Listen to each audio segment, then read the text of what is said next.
É possível ter uma Bíblia impossível de ler? Alguém diria, claro que não, né? As traduções vão ser feitas para a gente poder ler. Na verdade, esse é o objetivo da tradução, a leitura. Mas já aconteceu na história de pessoas enveredarem por um caminho na tradução que não ajuda o leitor, não. Na história do cristianismo, logo no começo, os cristãos adotaram dos judeus aquela Bíblia chamada a Septuaginta. Essa Bíblia era uma tradução que os judeus fizeram do Velho Testamento hebraico para o grego, e a igreja cristã então usava a Septuaginta como o seu Velho Testamento, como a sua Bíblia. Depois o Novo Testamento foi escrito. Mas o uso cristão foi tão intenso que os judeus rejeitaram a Septuaginta aos poucos. E um sujeito chamado Áquila, um prosélito, instruído pelo rabino Akiva, ele resolveu fazer uma tradução do hebraico para o grego, mas com uma outra filosofia de tradução. Ele traduziu de um jeito que, na verdade, o resultado não era nem hebraico nem grego. Quer dizer, você precisava saber o hebraico para entender o que significavam aqueles símbolos, aquela tradução grega. De modo que a tradução do Áquila é muito conhecida pelos historiadores da tradução bíblica, mas ela não se impôs, ela se perdeu, enfim. E os hebreus retornaram para ler o texto no original, abandonaram o projeto de traduzir a Bíblia para outro idioma. Mas essa ideia de uma tradução impossível de ler era a tradução de Áquila. Ela era escrita em grego, mas um grego que pegasse não entendeu o texto. No Brasil recente nós temos uma história interessante. Eu tenho aqui uma cópia antiga da chamada tradução brasileira. Era escrita ainda com Z, tradução brasileira. Acho que você não vai conseguir ver tão bem aí, mas essa tradução brasileira feita ao redor de 1910, esse livro aqui é um livro antigo, ela buscava uma literalidade muito grande do texto bíblico. Era uma moda no início do século que nós fizéssemos traduções hiperliterais. Isso vinha da América do Norte. Havia uma tradução muito literal que estava tentando se impor lá. E aqui então essa ideia veio, uma tradução que fosse muito ao pé da letra. O problema dessa tradução é que em alguns pontos ela ficou realmente ilegível. Quando a gente chega, por exemplo, em Daniel capítulo 1, versículo 1, para ler sobre a história, no terceiro ano do reinado de Jeoaquim, rei de Judá, veio Nebuchadnezzar. Olha, o nome de Nabucodonosor, que você vê aqui no texto, é difícil de ler. É difícil de ler. Ela optou por uma literalidade muito grande, por exemplo, nos nomes dos personagens bíblicos. De modo que alguns personagens ficaram com um nome ilegível. Não dava para ler em público. Em público a gente ia... E olha que eu ensaiei para ler aqui, hein? O Matusalém, por exemplo, aqui em Gênesis 5, 21, ficou Metusselá. Metusselá. O Acás, o rei Acás, por exemplo, segundo Crônicas 28:1, ficou Arras, com um H no meio.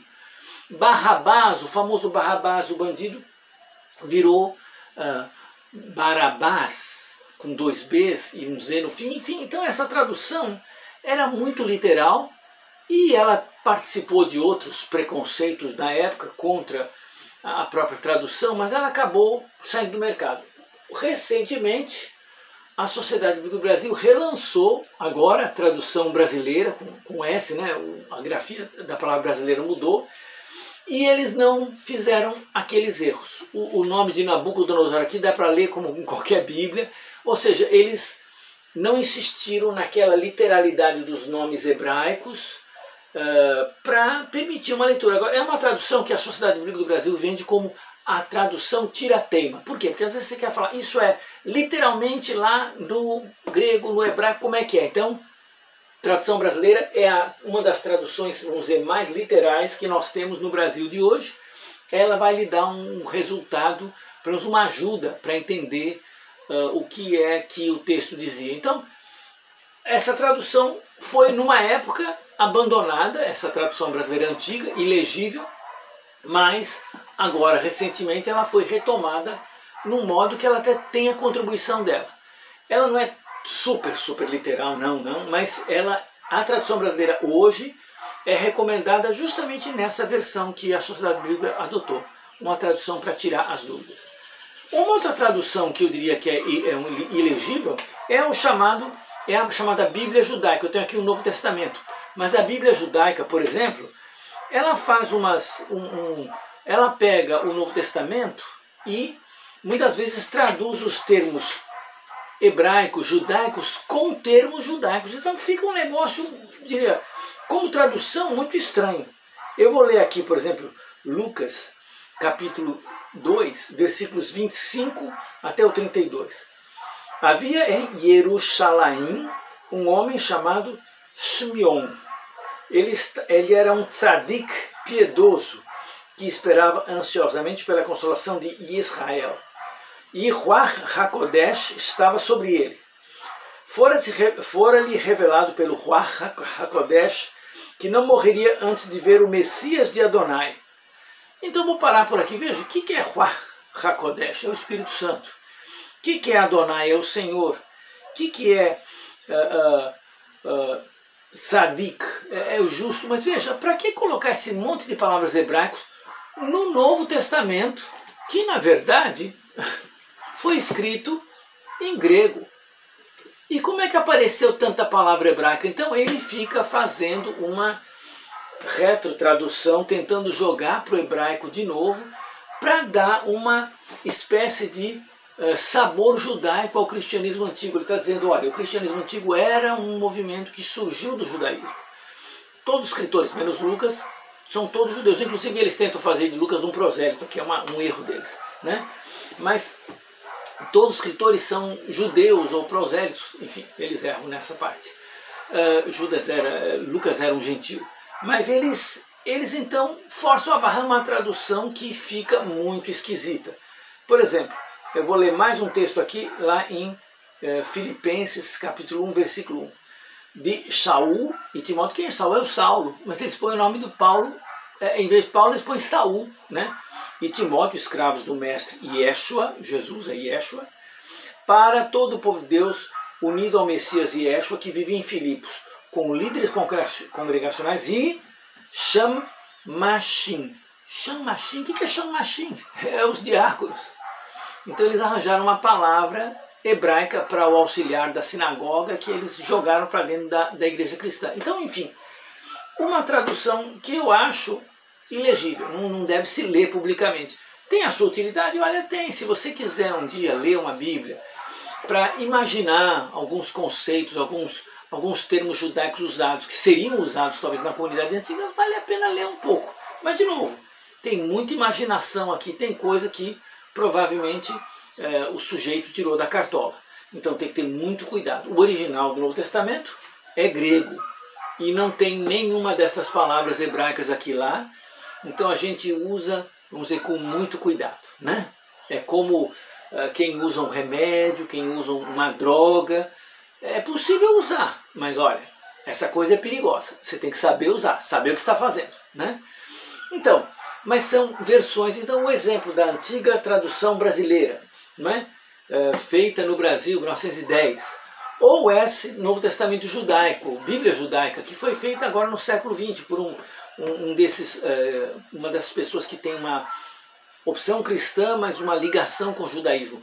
Então essas Bíblias, para mim, se tornaram Bíblias ilegíveis, porque elas partem para uma literalidade que destrói o processo tradutivo. Agora, a nova tradução brasileira não. A nova tradução brasileira é uma boa tradução. Ela, apesar de muito literal, em alguns textos realmente a linguagem fica difícil, mas ela tem uma função dentro da literalidade. Se você usar essa tradução brasileira para obter a solução das questões que você precisa, então ela tem solução. Mas as traduções em geral, elas não são tão literais. E até tem expressões que você traduzir ao pé da letra da Bíblia fica ruim. Por exemplo, em Gênesis 34, versículo 30, quando os filhos de Jacó, os filhos de Israel, fizeram aquela traição e mataram todos aqueles homens que tinham feito mal à sua irmã, mataram toda a tribo de Amor e aqueles siquemitas, né, pessoas da cidade de Siquém, que tinham visto uma pessoa, um rapaz lá que tinha abusado da irmã deles. E eles então planejaram uma vingança e mataram todo mundo. Então o Jacó vai dizer literalmente, ficou bravo com esses filhos. Vocês me fizeram cheirar mal aos olhos dos povos aqui da região. O que é cheirar mal? O sentido é atrair ódio. Ele diz, olha, vocês fizeram essa vingança, as pessoas vão ficar com raiva de mim. Então veja, no hebraico, literalmente, se eu fizesse uma tradução literal é cheirar mal. Mas nenhuma tradução, nem a tradução brasileira, ninguém vai pôr isso. Vai dizer, vocês me fizeram odioso, me fizeram uma pessoa malquista, uma persona não grata aqui na região. Vocês, com essa vingança, todo mundo agora vai ficar desconfiado de mim. Então você vê, não dá para traduzir literalmente. Jacó dizia, vocês fizeram cheirar mal? Alguém diria, então Jacó, toma banho, você vai ficar cheirando bem. Mas não é questão de banho nem de cheiro. Cheirar mal é uma expressão idiomática para dizer, vocês atraíram o ódio das pessoas contra mim. Também em Levítico 18, um texto longo, que diz a todo momento, não descubra a nudez, não descubra a nudez do seu pai, não descubra a nudez da sua mãe, não descubra... Não é tirar o lençol e ver alguém sem roupa, não é isso. Descobrir a nudez é uma forma delicada, um eufemismo de dizer não se envolva sexualmente com. Descobrir a nudez quer dizer ter relações sexuais com. Agora já pensou um capítulo dizendo não tem relação sexual com isso, com aquele, é um negócio meio pesado. Então o texto bíblico hebraico usou um eufemismo, uma frase mais delicada. Descobrir a nudez. Ele diz, não descubra a nudez, tal. E aí então, a gente não faz uma tradução literal. Quer dizer, muitas bíblias têm tradução literal desse texto. Mas aí você que lê tem que entender o que significa aquilo. Então você vê que às vezes a tradução literal faz alguém achar que há algum pecado, né, na pura e simples nudez do outro. Não é isso. Claro que ninguém deve ficar explorando a nudez um do outro, isso é outra questão. Mas aqui era algo muito sério. Era dizer, não se envolva sexualmente com esse, com aquele outro. Né? Então nós temos aquele texto de 1 Reis, capítulo 14, 10, que fala lá literalmente que ia exterminar os que urinam na parede. Mas na verdade, a expressão é os do sexo masculino. Né? Também acontece na história quando o Davi vai encontrar a Abigail, ele usa a mesma expressão. Eu ia matar todo mundo que urina na parede. Então ele ia chegar lá, quem que faxina na parede aqui? Né? E matar? Não, ele estava só dizendo, eu vou exterminar os do sexo masculino. Então esse tipo de postura, de a tradução literal não ser levada em conta, né? A gente levar em conta a tradução adaptada é muito importante. Né? Senão a gente vai ficar entendendo mal o texto. O livro de Amós, no capítulo 4, verso 6, Deus diz, vou deixar vocês de dentes limpos. Alguém fala, que bacana, Deus vai limpar o dedo da gente. Não. Dentes limpos quer dizer sem comida, estômago vazio, fome. Então veja, a tradução literal nem sempre soluciona o que nós precisamos na Bíblia. Nós precisamos de traduções que algumas, tudo bem, que não fujam da literalidade, mas que também deem soluções que a gente possa entender o texto. Então, em suma, as traduções da Bíblia são de várias naturezas. Tem traduções hiperliterais, como a tradução brasileira, tem traduções muito livres, como por exemplo a antiga Bíblia Viva, era muito livre, agora tem a nova Bíblia Viva. São muito livres, é uma paráfrase, é quase um comentário. Então, ela tem a sua utilidade enquanto uma tradução livre, mas ela não é precisa como uma tradução literal. Agora, a tradução literal pode dar um problema. Então, geralmente as versões intermediárias ajudam você a ter um sentido um tanto quanto próximo do literal, mas também muito fácil de entender na nossa linguagem. Numa tese de doutorado recente, uma estudiosa, Mariú Moreira Madureira Lopes, ela escreveu justamente isso, que embora ela num momento diga a tradução pode ser tanto literal como livre, desde que atenda o propósito para o qual foi produzida, ela vai dizer, parece que quanto menos formal é a tradução, menos ela atende às expectativas do leitor religioso, sendo que por vezes é considerada uma tradução para evangelização ou para leigos. Ou seja, o que a Mariú fez é que ela percebeu que, numa pesquisa, que o estudioso quer bíblias mais literais. E quando tem uma bíblia muito linguagem de hoje, isso aqui é para novo convertido, é para quem está começando. Então, até certo ponto tem uma certa razão. A gente dá uma bíblia complicada para um novo convertido, ele vai se perder. Então as bíblias têm diferentes funções, as traduções de diferentes funções dentro do momento que se oferece a Bíblia para alguém. Então, a nossa sugestão é que a gente aprenda a usar as Bíblias As mais literais têm sua função, as menos literais têm também sua função, e aí a gente vai aprendendo a usar para que o estudo bíblico seja cada vez mais bem aproveitado pela gente e por aqueles que a gente está instruindo. Fique com Deus, até mais.